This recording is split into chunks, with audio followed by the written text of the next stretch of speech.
As the 2020 Democrat presidential primary heats up, one issue above all takes center stage: BS. Yes, BS artists descend on Iowa and New Hampshire to spread heaps of cow dung, ironically often about heaps of cow dung. We will analyze BS from the campaign trail to the mainstream media. All of this and more. Check it out. I'm Michael Knowles. This is The Michael Knowles Show.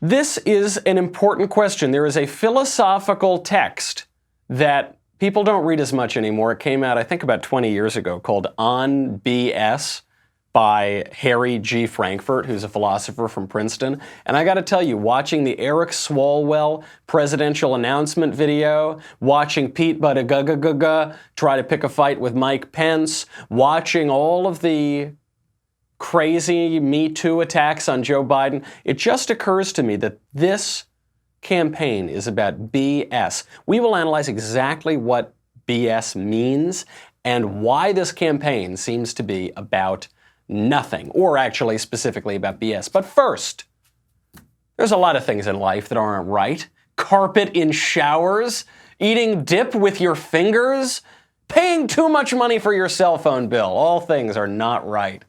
That's not right. Thanks to Mint Mobile, you don't have to overpay for wireless anymore. With Mint Mobile, you can cut your wireless bill down to just $15 a month. They've reimagined wireless, making it easy and online only, which means they can pass significant savings directly to you.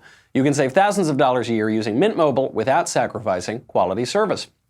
Mint Mobile makes it easy to cut your wireless bill down to just $15 a month. Use your own phone and any Mint Mobile plan. You can keep your old number along with all your existing contacts. With Mint Mobile, choose between plans with 8, 3, 12 gigabytes of LTE 4G data and stop paying for unlimited data that you'll never use. Every plan comes with unlimited nationwide talk and text. If you're not 100% satisfied, Mint Mobile has you covered with their 7-day money-back guarantee. Ditch your old wireless bill and start saving with Mint Mobile. To get your new wireless plan for just $15 a month, get the plan shipped to your door for free. Go to mintmobile.com/Knowles, Knowles.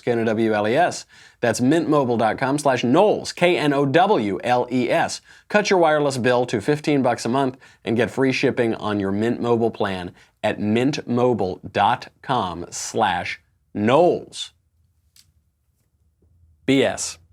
So there's this book that came out about 20 years ago, On BS, by Harry G. Frankfurt. And what he pointed out is that one of the most salient features of our culture is that there is so much BS. Quote, everyone knows this, each of us contributes his share. So you see it all around you. Now, perhaps the reason for that is not that people are BSing more than they used to, but because we're communicating so much more than we used to. So now, obviously, you're watching this on the internet, or you're listening to it in your car or on your phone or wherever. Everybody is talking to everybody. This is a product of the internet age. Okay. Maybe the percentage of BS remains the same, even though the volume has greatly increased. But, as Harry Frankfurt points out, quote, in consequence, we have no clear understanding of what BS is, why there is so much of it, or what function it serves. And we lack a conscientiously developed appreciation of what it means to us. In other words, we have no theory.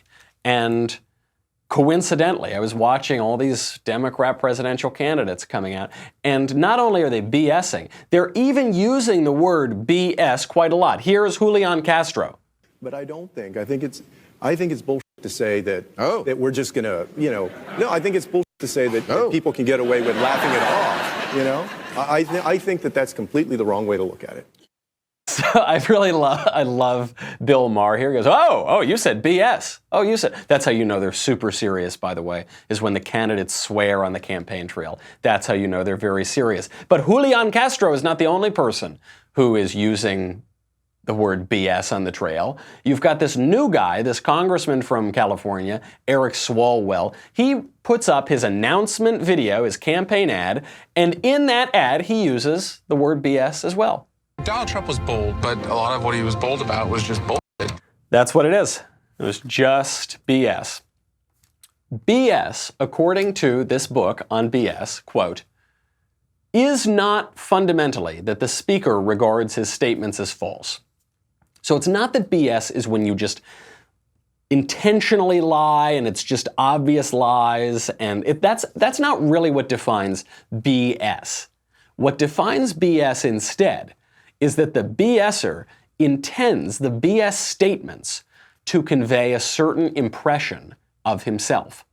So when you BS, it's not that you're intentionally lying, I guess you could be lying, or that you're telling the truth, or that you're saying, it's actually that you don't really have any regard for what you're saying at all. You don't really have any regard for the truth value of what you're saying. You don't really have any regard for the object of what you're saying. All you are really concerned with is how you are being perceived, what impression you are giving of yourself. So when guys like Julian Castro or Eric Swalwell, when they even use the word BS, they are just trying to give an impression of themselves. Yeah, I'm going to talk tough. Yeah, I'm going to speak casually. Yeah, I can use profanity. But it's not actually conveying an idea or an idea about which they really care. This is obviously what's going on in the 2020 Democrat primary. This is what Pete Buttigieg's attack on Mike Pence is all about. We talked about this yesterday. Pete Buttigieg went out, and he's the mayor of South Bend, Indiana. He's gay, and he came out and he said, I want the Mike Pences of the world to know that if you have a problem with who I am, you have a problem with my creator. He goes out unprompted and says, Mike Pence has a false faith. Mike Pence is violating the commands of God. He's insulting God. Now, what did Mike Pence do to deserve that? Nothing. Mike Pence has never criticized Pete Buttigieg. Mike Pence has never attacked Pete Buttigieg's sexuality. Actually, we only know of 2 instances where Mike Pence ever referred to Pete Buttigieg. One, when Pete Buttigieg deployed to Afghanistan, the Navy Reserves, Pence called him and wished him well. And then a second time, actually, was when Pete Buttigieg declared himself gay, came out of the closet publicly. And Pence was asked about this, and what did Pence say? Did he attack his sexuality? Did he launch a homophobic tirade? No, he said, quote, I hold Mayor Buttigieg in the highest personal regard. I see him as a dedicated public servant and a patriot. So actually, the only time that Pence has ever spoken publicly about Pete Buttigieg was to give him a compliment. So then why does Pete Buttigieg go out and go after Pence? Because of BS. So he's saying Pence has a problem with me. Pence has a false faith, a false religion. Why is he going? It doesn't matter if any of those claims are true. It doesn't matter that Pence has never attacked Buttigieg. It's that Pete Buttigieg needs to be perceived as a victim, and so he's got a BS. It's all just about how he can portray himself, how he can make himself be perceived by people. Pete Buttigieg is white, he's a male, he's Ivy League educated, he went to Harvard, he was in the military, he's a Rhodes Scholar, he is an elite guy, he's a young mayor, so it's very hard for him to portray himself as a victim. He has to invent false enemies. He has to tilt at windmill. He has to BS. Going back to that other guy, the guy in California who's now running for president for some reason, who knows why, Eric Swalwell. Here is just a clip. You should watch the whole announcement for a masterclass in BS, but here is just a little clip of him introducing himself to the American people.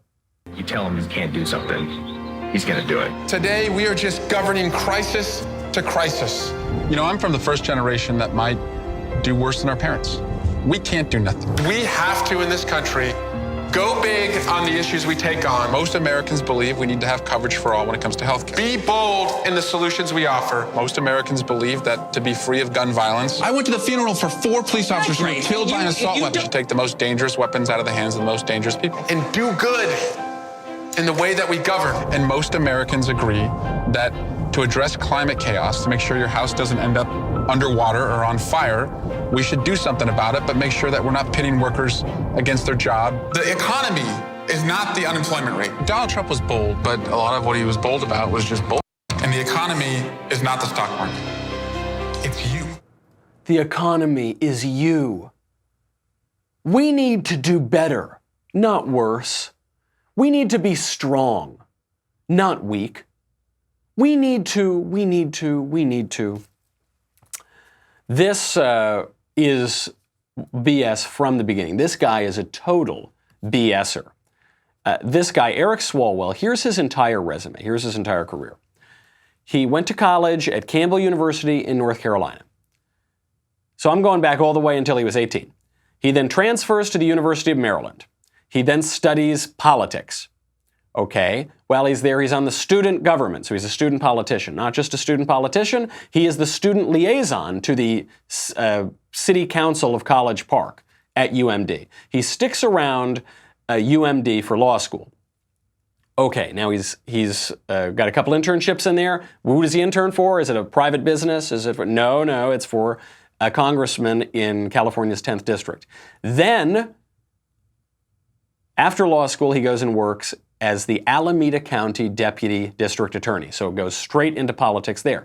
Then he's on the Dublin Heritage and Cultural Arts Commission, so a political appointment. Then he's on the Dublin Planning Commission, another political appointment. Then he's on the Dublin City Council, local politician. Then he runs for Congress and wins from California's 15th Congressional District. This guy, since the age of 18, has done nothing but work in government, work in politics, run for office. That's all he's done in his entire life.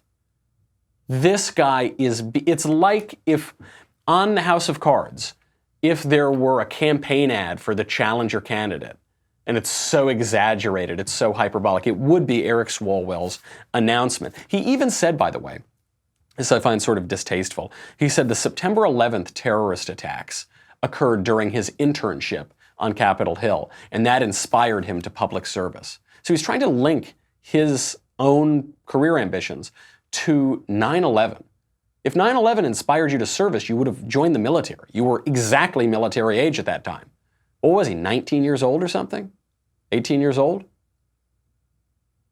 But it didn't. And actually, it obviously didn't inspire him to public service. He already got the political internship. He was already working on Capitol Hill. Pure example of BS. You're going to see a lot of this. He's going to say things like, listen, climate chaos. Climate chaos is a big deal. That's the new phrase I guess they use. It's better than climate change or global warming because whenever the people understand what you mean by climate alarmism, whichever euphemism you're using, they start to hate it, so they always have to change the euphemism. So now they're on climate chaos. If you don't want your house to get set on fire, then you've got to, I don't know what, tax people at a 90% tax rate or spend $93 trillion on the Green New Deal. What do you have to do? Look, Eric Swalwell won't tell you specifics. He just has to talk out of both sides of his mouth. We need to stop climate chaos. We need to make sure workers have their jobs. We need to do good. That's actually his slogan, do good. It's like, okay, what is the least objectionable campaign slogan we could have? Do good. Okay, that's testing pretty well. Okay, good. That's focus group testing very well. Do good. It says the economy isn't GDP or the unemployment rate. Actually, sort of it is. The economy is you. You. Total BS. Now, he's the youngest, he's the newest BSer in this race. You'll notice in that whole announcement, he doesn't talk about anything specifically.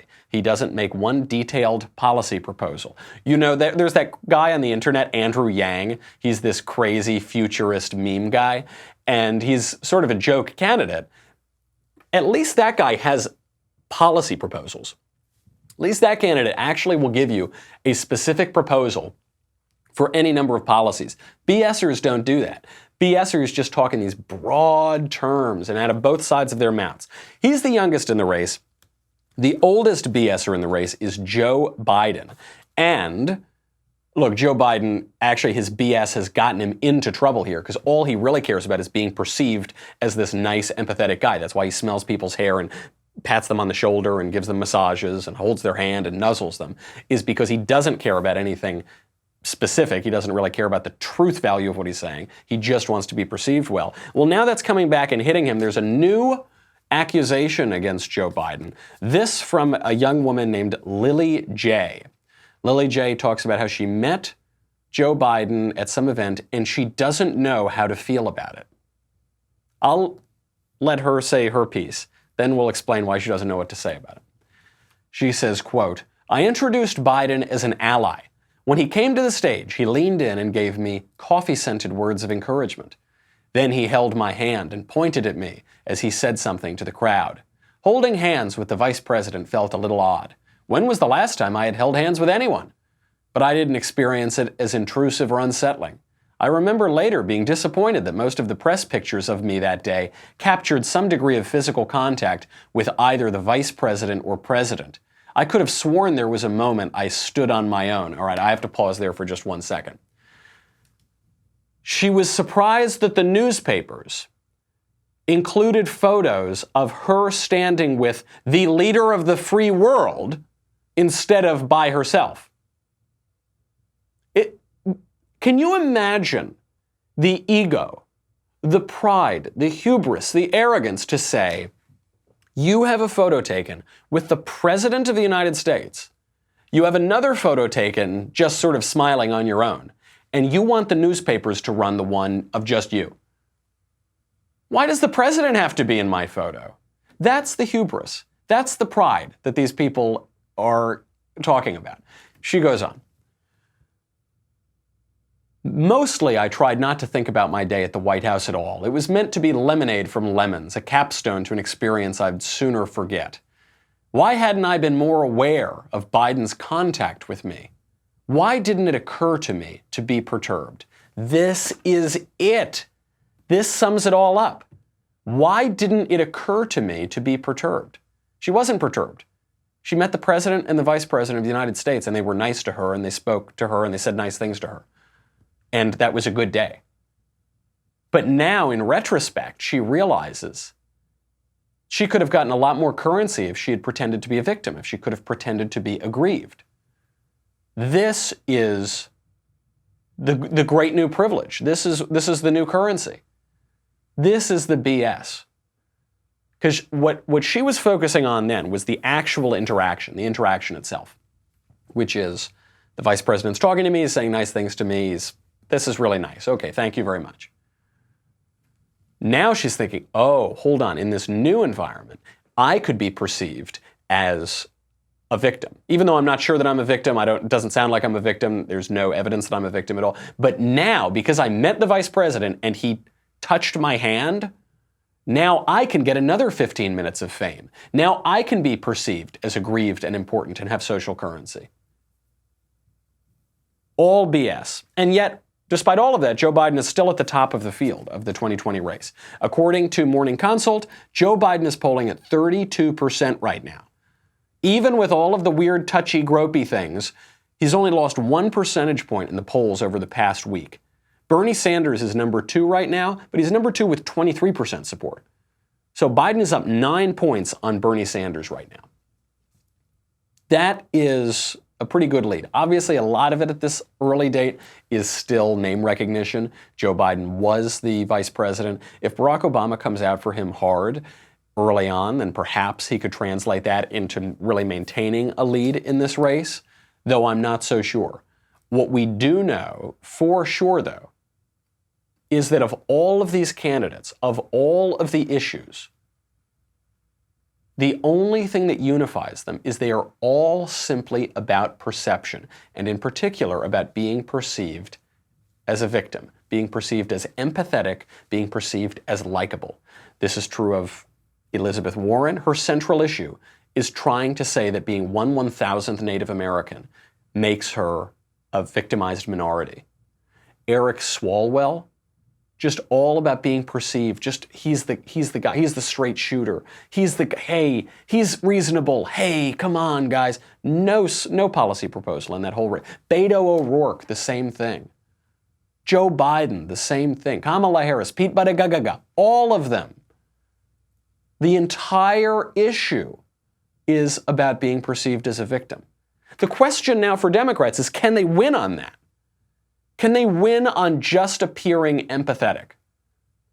Whether it's the kind of slick old walking simper smiley Joe empathy, or whether it's the aggrieved minority empathy like Pete Buttigieg or Liz Warren or Kamala Harris or whomever. Can you win just on that? Or do you have to offer a specific solution to a specific problem. This is actually going to see the relitigation of how Trump won, because there was a big debate that broke out after 2016. Did Trump win because he ran on a mood, because he ran on an attitude, because he was just talked tough and said the right words? That's what a lot of people think. That's what the never-Trumpers think. That's what the anti-Trump left thinks. That's even what a lot of conservatives think. Or did Donald Trump win because he offered specific policy solutions that were different from what his Republican opponents offered? He talked about raising barriers to trade. This was anathema to Republican dogma. He talked about building a gigantic wall and cutting off immigration. Anathema to Chamber of Commerce Republican dogma. He spoke in brutal terms about very specific problems. In many ways, the 2020 race could show us which that was. I tend to favor Ann Coulter's argument. I tend to think that the American people are not just gullible idiots. I think they actually vote for specific reasons, they know what they're talking about, and Donald Trump was offering them something that was different from what a lot of other people were, and so they gravitated toward him. I actually think talking to a lot of people all throughout the country, I mean, how many states have I been to in the last year just on this Young America's Foundation speaking tour? I have been all over to just about every part of this country. And when I talk to people, and I talk to Trump supporters, I find that it's not that they're cheering on when Donald Trump is really mean or vicious or cruel. Actually, most of them say he's doing good things and his personality is a little out there and he's a little too brash, but I still like him anyway. They like him in spite of his personality excesses, not because of them. This comes as news to elites on the coasts, on both parties for that matter, but it just seems to me that eventually you might get through the Democrat primary, you might get through, but at a certain point, you have to offer something concrete. Even Barack Obama, who was the hopey-changey, vague candidate, even he sort of offered something concrete in so much as he was the guy who voted against the Iraq War. Hillary Clinton voted for the Iraq War. He differentiated himself by saying, I voted against the Iraq War. That was something specific, and I think a lot of people gravitated toward that, especially in the Democrat Party. You can't just rely on fake lie messaging forever. Eventually, reality reasserts itself. But fake lie messaging can get you around for a while. This is, again, a prime example of BS, this time from the mainstream media. There was a poll that was just conducted by NBC Wall Street Journal. Tax time's coming around. You maybe are looking at your refund right now, trying to figure out what you're going to pay, what you're going to owe. How many of you believe that you will get a bigger tax refund this year than you did last year? How many of you believe that you will save money on your taxes this year compared to last year? NBC News Wall Street Journal asked that question. Only 17% of Americans believe that their taxes will go down. 28% of Americans believe that they will pay more in taxes. 27% say that they will pay the same. 28% say they don't know enough to say. Only 17% believe that their taxes will decrease because of that tax bill last year. This is reflected in public approval of the tax bill. According to Pew Research last month, just 36% approve of the tax cut, 49% disapprove of the tax cut.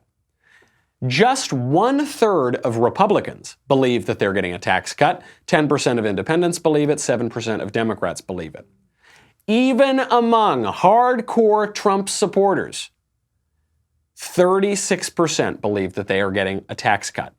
Another 36% say that they're staying the same, and 6% say that they're paying more, even among hardcore Trump supporters. What is the reality? There was an analysis done by the Tax Policy Center. Tax Policy Center is nonpartisan. It showed that 80% of Americans will receive a tax cut under the 2018 tax law. 80% of Americans will see their taxes decrease, and yet only 17% of Americans think that their taxes will decrease. That is the power of the mainstream media. That is the power of BS. That is the power of demagogue politicians who went out from day one and they said, it's a tax scam. Before the tax bill was even released. They said, it's a tax scam, it's a tax hike. They don't care about the truth value of that statement. They would have said the statement regardless of what the tax bill said. What they were positioning themselves as is, we oppose Trump. Trump bad, we good. Therefore, what Trump does is bad, and therefore the tax bill is bad. Therefore, the tax bill is going to raise your taxes. And then you saw this breathlessly reported throughout the mainstream media for months and months and months. And then you're now seeing the effect of that even as tax day rolls around. Now, there is a little... The issue with BS is that you can always pull some random statistics to try to buttress your claim, and then people who are uninterested in truth will just endlessly recite those. So you can point out now, tax refunds are actually down $6 billion this year. So there are $6 billion less in refunds this year. However, the reason for that is that people are getting more in their take-home pay. People actually are getting more in each paycheck. A lot of people have direct deposit. A lot of people don't notice that they're getting more in each paycheck. Wasn't a ton more, but it's a little bit more. Also, it's because the very wealthy are, depending on where you live, especially in coastal cities, especially in blue states, their taxes are actually not decreasing. In some cases, they're increasing. Nevertheless, the reality remains. The vast, vast majority of Americans get a tax cut. Matt Iglesias, that left-wing writer for Vox.com, he came out and said, a lot of people don't want to take credit for messaging victories like this, but fewer than 1 in 5 Americans thinks they're getting a tax cut, even though, objectively, the vast majority of Americans are. He was bragging about this. He was bragging about BS for a whole year, and it worked. The question of the 2020 race is, how long can this work for? How long before someone punctures it? Is there going to be a real candidate, a forceful candidate in the race who punctures all of that BS? We'll have to find out. Now, speaking of the mainstream media, I'm assuming you weren't watching This Week on ABC, but they're talking about Donald Trump's new appointments. Donald Trump is appointing new people. There was a big gutting of the Department of Homeland Security yesterday, and he's been talking about adding Herman Cain to the Federal Reserve Board. This is a prime example of what the mainstream media does. This is how they convinced you that the tax cut was actually a tax hike. This is how they convince you of all of their lies. But the way they do it is they go on television, they have a nice tie, they put on their jacket, they speak with a really super serious voice, and they say things that aren't true. We'll get to that in 1 second, but first, I've got to say goodbye to Facebook and YouTube. Go over to dailywire.com. $10 a month, $100 for an annual membership. You get me, you get the Andrew Klavan Show, you get the Ben Shapiro Show, you get the Matt Walsh Show. You get to ask questions in the mailbag. You get to ask questions backstage. You get another kingdom, most importantly. You get the Leftist Tears tumbler. Oh, that's really good. Yeah, oh, that's really good. You know, it's a very subtle taste today. It tastes like nothing. It tastes like the subtle, non-existent issues of the 2020 Democrat presidential primary. But sometimes that's kind of nice. You want just to play on the taste buds. You don't want it to overpower you. Go get your Leftist Tears tumbler at dailywire.com. We'll be right back.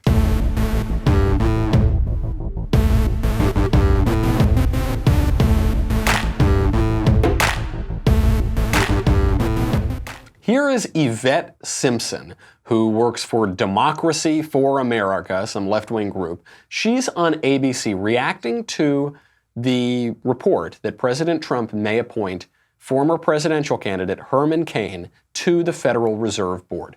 I think at this time, it's more important to make sure that appointments are validated. Or Herman Cain, I just want to leave it there. Herman Cain, the Federal Reserve. Makes no sense to me. I worked for a candidate who ran in a primary against Herman Cain. Yeah. The question is not, in my mind, Herman Cain's qualifications. He actually has been at a Federal Reserve Bank. I think he understands these issues. The question is around the independence of the Federal Reserve.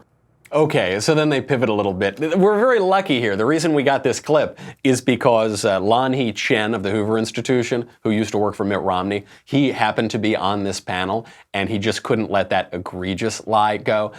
The entire mainstream media have been talking now for weeks about how crazy it would be to appoint Herman Cain to the Federal Reserve Board. Why on earth would you ever appoint Herman Cain, the 999 guy, that wacky presidential candidate Herman Cain? Herman Cain is a very accomplished man. He was the CEO of Godfather Pizza. That's pretty impressive. Also, he was already on a Federal Reserve Bank board. Herman Cain served on a Federal Reserve Board before. He is eminently qualified for this. He obviously would be a good person. And so this woman, Yvette Simpson, said, okay, well, never. But they just, it's just this posturing. They say, oh, look, I'm not even going to answer this question. I'm not even going to answer how crazy it would be to have Herman Cain on the, Herman Cain, the Federal Reserve, I'm just going to leave it there. It's just this innuendo. It's just this perception. But here, let me make the argument for Herman Cain's qualifications. He's already been on a Federal Reserve Board. Okay, that seems to refute your argument. Then more innuendo, more insinuation. Well, the combination of the potential nomination of Stephen Moore and Herman Cain, I mean, Lonnie would probably have freshman students in their economics class that are more qualified than Stephen Moore and Herman Cain to be in those positions. Are the freshmen in the economics classes, have they been the CEO of a major corporation? Have those freshmen in the economics classes been on Federal Reserve Boards? No. But it's just this attitude. It's just this posture. And so all of these 2020 candidates for sure are running on posture. They're all running on attitude.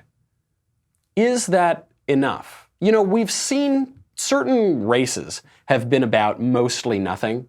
Certain presidential races have been very consequential, very much about issues. So when you look at, say, the 2000 presidential race, Bush versus Gore, that race was basically about nothing. We had just won the Cold War.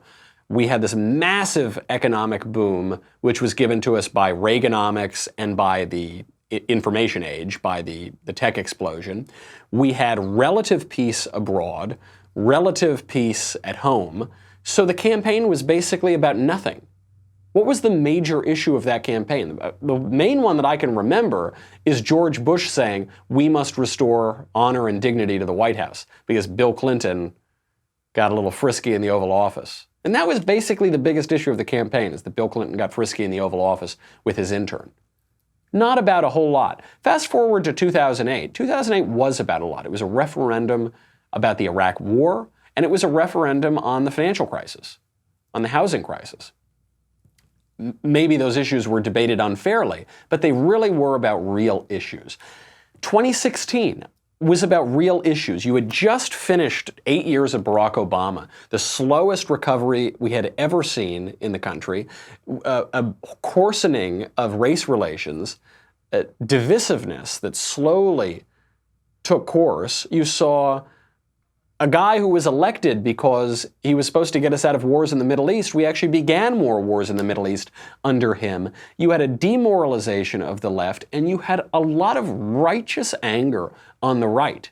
You had a guy who weaponized the IRS against his political opponents, weaponized the DOJ against his political opponents. We're now learning he weaponized the DOJ and the FBI to spy on the Republican presidential candidate who would come after him. You had this massive corruption. You had a total disruption of the entire healthcare sector, 1/6 of the economy being taken over, a president who told you if you like your doctor, you can keep your doctor, and then whoops, you can't keep your doctor. A president who told you the new healthcare system, it's not going to cost anything. And then when it cost a ton of money, when the rate of increase increased, when premiums shot through the roof, he said, well, you didn't think you were going to get all that free stuff for nothing, did you? You didn't think that free stuff was going to be free, did you?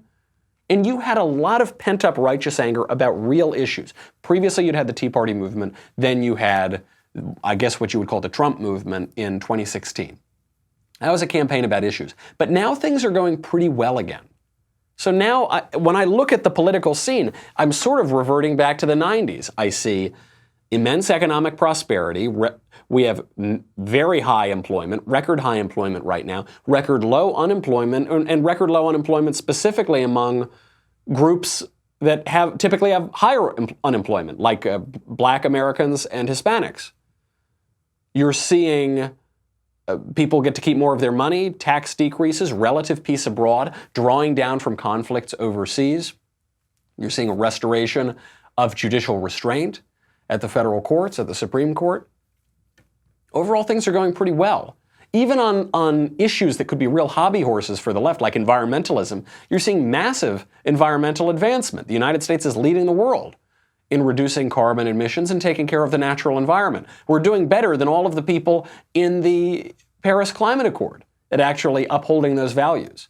Things are going relatively terrific. I sound like Drew Clavin, like things are going tickety-boo. And so I think that environment of prosperity, that equitable, just environment that we're looking at, opens the door again to BS, to just attitudes, to just posturing. But can that take them over the finish line? I don't see how it does. I don't see where does that end for them? What voter in Michigan, what voter in Wisconsin, what voter in Pennsylvania, what voter in Florida who has seen the country improve is going to flip because Pete Buttigieg invented some victimhood? Because Pete Buttigieg imagines that somebody doesn't like him for his sexual preferences. Because Cory Booker's crying tears of rage. Because why would anybody flip that vote? I just don't see it. It just seems a little thin. It just seems... Also because things are improving. So one of the lines, one of the kind of insinuations here is that because there's turnover in the Trump administration, things are getting worse. I mean, Herman Cain and the Federal Reserve. I mean, I'm just going to leave it there, okay? I'm just going to leave it there. I don't know, that seems like you're getting a guy who's qualified and experienced to take over a job. That sounds good. All of the replacements seem to have been pretty good. Mike Pompeo is doing a great job. John Bolton is doing a great job. From everything we can tell, Mick Mulvaney is doing a good job as the acting chief of staff. From what we can tell, John Kelly did a better job than Reince Priebus. Sarah Sanders did a better job than Sean Spicer. Things have been improving, and now the DHS secretary has been canned, and there is now an acting DHS secretary, and we'll see who the permanent replacement is. Seems like an improvement. It seems like it could really only be an improvement because the crisis at the border has not abated. It's actually gotten worse. There are reports coming in now that we're getting 100,000 people entering this country illegally every 30 days. So we're getting over 3,000 people a day. One of the relative record numbers that came out last month was 2,500 a day, and that was considered outrageous. Just a few months ago, it was only 1,000 a day, which is still very high. 100,000 in a month is a huge number. So what does President Trump see? He sees that the person doing the job is not doing it well enough, so he cans them and replaces them, and hopefully they start to do it better. Again, the attitude, the insinuation, the BS is going to say, because of all that turnover, it's chaos, it isn't working, you've got to vote for us. In reality, it seems to me those voters are going to take the exact opposite impression. Say, oh, things are improving. Okay, good. Oh, finally, once all the BS clears, once the mainstream media clears, they're going to look at their bank accounts. They're going to look at their paychecks and say, oh, yeah, I'm making a little bit more money now. That's a good thing. That's a good thing. Before we go, I do have to get to this in our remaining minutes. I have been saying it for years. Finally, a radio host named Rick Wiles he's finally coming out and buttressing what we've all been thinking. Look, for how many millennia now have we been waiting for the Antichrist to come? And you guys didn't realize he was right under your own nose the whole time, our very own Ben Shapiro.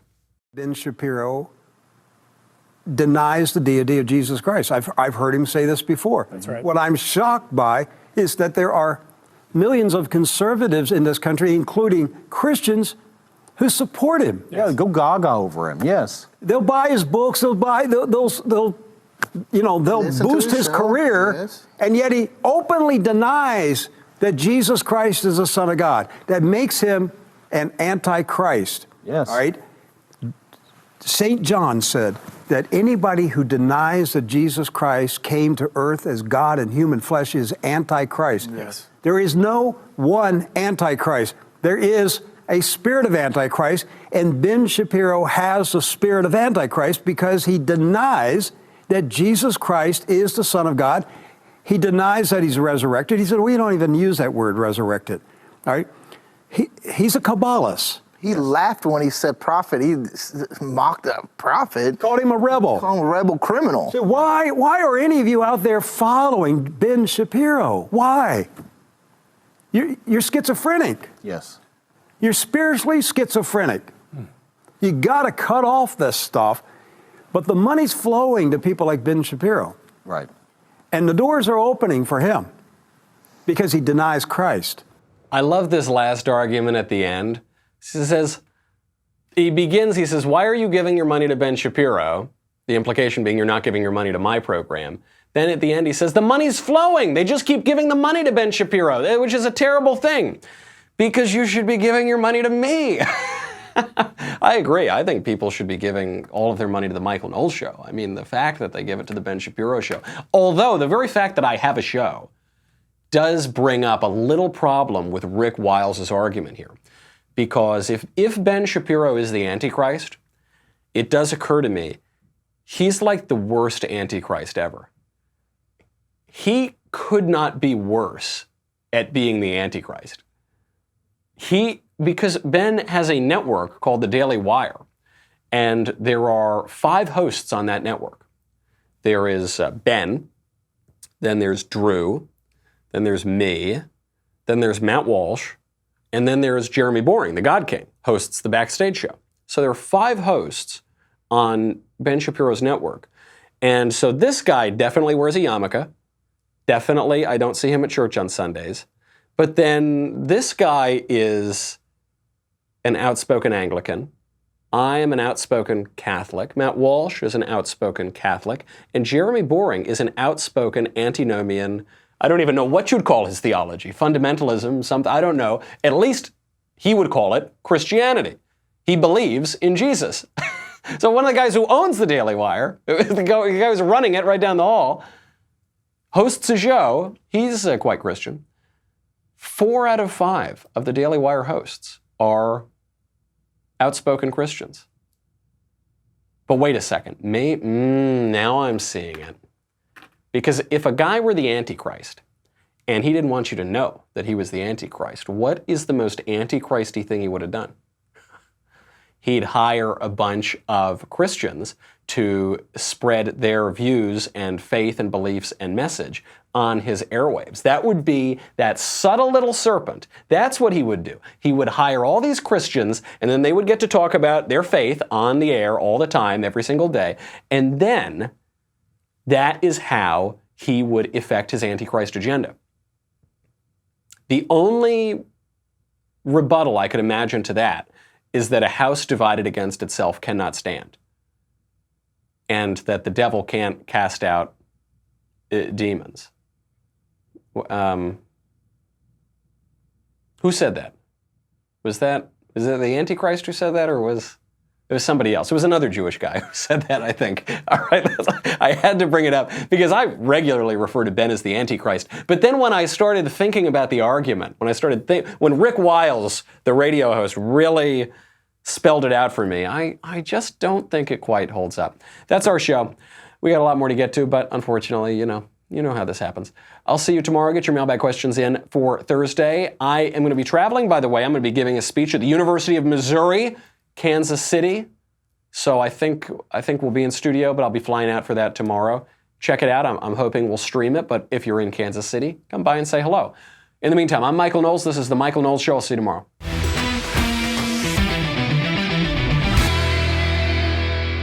The Michael Knowles Show is produced by Robert Sterling. Executive producer, Jeremy Boring. Senior producer, Jonathan Hay. Our supervising producer is Mathis Glover. And our technical producer is Austin Stevens. Edited by Danny D'Amico. Audio is mixed by Dylan Case. Hair and makeup is by Jesua Olvera. Production assistant, Nick Sheehan. The Michael Knowles Show is a Daily Wire production. Copyright Daily Wire 2019. Today on The Ben Shapiro Show, the media and Democrats slander President Trump over immigration, and an NBA player talks about his white privilege. That's today on The Ben Shapiro Show.